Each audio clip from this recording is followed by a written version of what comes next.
அறிவை பயன்படுத்தினா பிரச்சனை எல்லாம் சுலபமா தீரும்.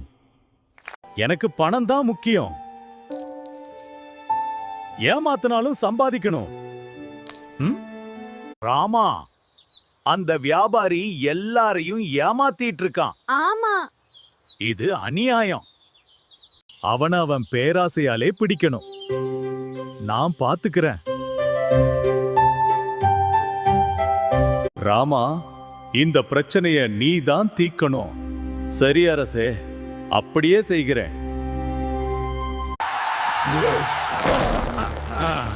பேராசை அதிகமா இருந்தா இப்படித்தான் ஆகும்.